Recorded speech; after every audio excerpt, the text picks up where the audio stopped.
Au menu de ce Weekly Tech, des scientifiques chinois ont cultivé des cerveaux vivants pour contrôler des robots et ça marche. Puis il semble qu'il soit devenu interdit d'écouter de la musique en voiture depuis le 1er juillet. Une rumeur qui fait de plus en plus de bruit, mais est-elle vraie? Suivi de la France qui s'attaque à Nvidia et cela risque de coûter plusieurs milliards. Et enfin, des chercheurs japonais sont parvenus à télécharger plusieurs jeux à plus de 400 Tera par seconde, un record. Allez, le Weekly, c'est parti!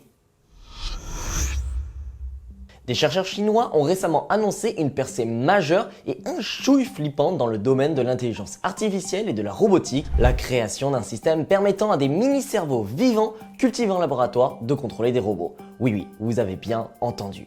Cette innovation baptisée MetaBoc, Brain on Chip, ouvre la voie à une nouvelle génération de robots dotés d'une intelligence biologique. Le système repose ainsi sur l'utilisation d'organoïdes cérébraux, c'est-à-dire de minuscules structures cellulaires tridimensionnelles qui imitent le fonctionnement du cerveau humain. Ces organoïdes sont couplés à un microcontrôleur qui sert d'interface entre le cerveau biologique et le robot. Grâce à ces architectures, les organoïdes cérébraux peuvent apprendre et s'adapter à leur environnement, permettant au robot d'acquérir de nouvelles compétences telles que la navigation, l'évitement d'obstacles et la manipulation d'objets. Cette approche pourrait s'avérer révolutionnaire pour la robotique en permettant la création de robots plus autonomes, capables de prendre des décisions et surtout d'interagir avec leur environnement de manière plus naturelle. Les résultats obtenus par les chercheurs chinois sont prometteurs, mais il reste encore de nombreux défis à relever avant de pouvoir envisager une utilisation à grande échelle de cette technologie. L'un des principaux obstacles est la nécessité de maintenir les organoïdes cérébraux en vie et en bonne santé, ce qui implique de développer des systèmes de support de vie complexes et miniaturisés.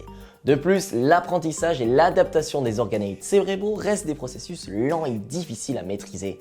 Les chercheurs doivent encore affiner les méthodes d'entraînement et de simulation pour optimiser les performances des robots contrôlés par ces mini-cerveaux. La question est de savoir si l'avenir de l'IA se trouve donc dans les cerveaux organiques. Le système MetaBoc ouvre des perspectives fascinantes pour l'avenir de l'intelligence artificielle et de la robotique. En combinant les capacités de traitement de l'information des ordinateurs avec la flexibilité et l'adaptabilité des cerveaux biologiques, cette approche pourrait donner naissance à une nouvelle forme d'intelligence hybride, plus puissante et plus polyvalente que les systèmes actuels, mais forcément bien plus inquiétante aussi. Les applications potentielles sont ainsi nombreuses, allant de la création de robots plus performants pour l'industrie et la médecine à l'exploration spatiale et la recherche scientifique. Cependant, cette technologie soulève également des questions éthiques et philosophiques importantes, notamment sur la nature de la conscience et de l'intelligence, ainsi que sur les limites de l'intervention humaine dans le domaine du vivant. Alors certes, ces cerveaux n'ont pour le moment aucune conscience ou sentiment, mais qui dit que ce ne sera pas le cas dans quelques années.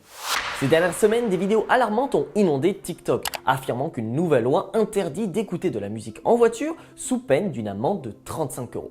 Ces publications, visionnées des millions de fois, ont rapidement semé le doute et surtout l'inquiétude auprès de nombreux automobilistes. Pourtant, après vérification auprès des autorités et consultation du code de la route, il s'avère que cette information est totalement fausse. Aucune nouvelle législation n'a été mise en place pour interdire ou restreindre l'écoute de musique au volant. Les automobilistes peuvent donc continuer à profiter de leurs morceaux préférés en toute légalité. Mais faisons tout de même un petit point. Le code de la route ne fixe aucune limite de volume sonore pour l'écoute de la musique en voiture. Toutefois, l'article R412-6 stipule que le conducteur doit adopter un comportement prudent et être en mesure d'exécuter toutes les manœuvres nécessaires. Cela implique de rester attentif aux bruits extérieurs tels que les sirènes, les klaxons et surtout les autres véhicules. Il existe donc deux hypothèses à cette confusion. Déjà, il y a effectivement une loi qui vient de rentrer en vigueur le 1er juillet. Il s'agit d'une nouvelle réglementation européenne imposant l'installation d'un système d'adaptation intelligente de la vitesse, AIV, sur tous les véhicules neufs immatriculés dans l'Union européenne. Ce dispositif vise à aider les conducteurs à respecter les limitations de vitesse en les informant et en les alertant en cas de dépassement, voire même en régulant automatiquement la vitesse du véhicule si nécessaire. Voilà pour la date. Puis pour la règle, il est interdit d'utiliser des écouteurs ou casques audio en conduisant, et ce depuis 2015. Il n'y a rien de nouveau. Cette mesure vise à garantir la sécurité des conducteurs en leur permettant d'entendre les bruits environnants. En cas de non-respect, l'amende s'élève à 135 € et entraîne un retrait de 3 points sur le permis de conduire. Cette fake news illustre parfaitement les dangers de la désinformation sur les réseaux sociaux où les rumeurs se propagent rapidement et peuvent avoir des conséquences à grande échelle. Il est donc crucial de vérifier les informations avant de les partager et de se référer à des sources fiables telles que des sites gouvernementaux ou des fact-checkers.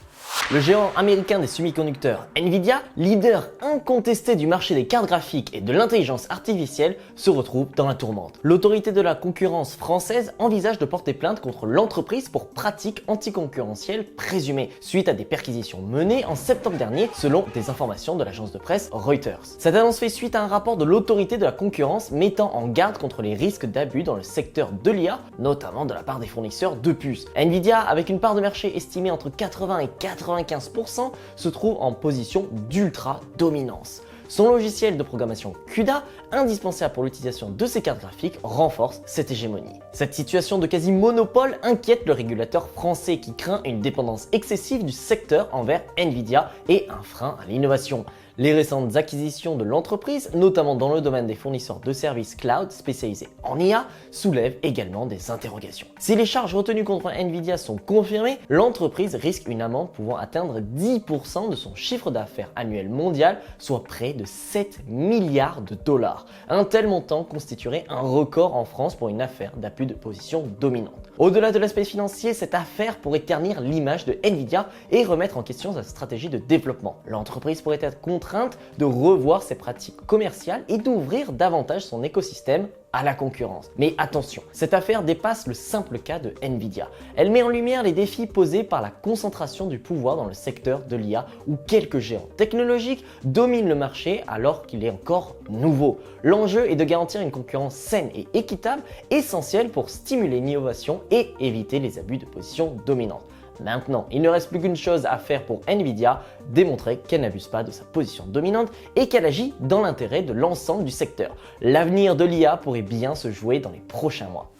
Une équipe de chercheurs japonais a pulvérisé le record mondial de vitesse de téléchargement, atteignant un débit époustouflant de 402 TB par seconde. Pour mettre cela en perspective, cette vitesse permettrait de télécharger des jeux vidéo comme Baldur's Gate 3, Red Dead Redemption 2 et Fallout 4 en un clin d'œil. Cette performance exceptionnelle a été réalisée par l'Institut national de technologie de l'information et des communications, autrement dit NICT, du Japon. Les chercheurs ont utilisé 50 km de câbles de fibre optique standard, similaires à ceux que l'on peut trouver dans nos foyers, ainsi que des amplificateurs de signal spécialement conçus pour l'occasion. La clé de cette réussite réside dans l'utilisation de toutes les bandes de transmission possibles et d'une technologie d'amplification avancée. Le résultat est une bande passante de 37,6 THz, soit plus de 100 000 fois celle du Wi-Fi 7, la dernière norme en vigueur. Cette prouesse technologique fait rêver les amateurs de jeux vidéo et tous ceux qui dépendent d'une connexion internet rapide. Imaginez pouvoir télécharger des dizaines de gigaoctets de données en une fraction de seconde. Cependant, cette vitesse fulgurante reste pour le moment hors de portée du grand public.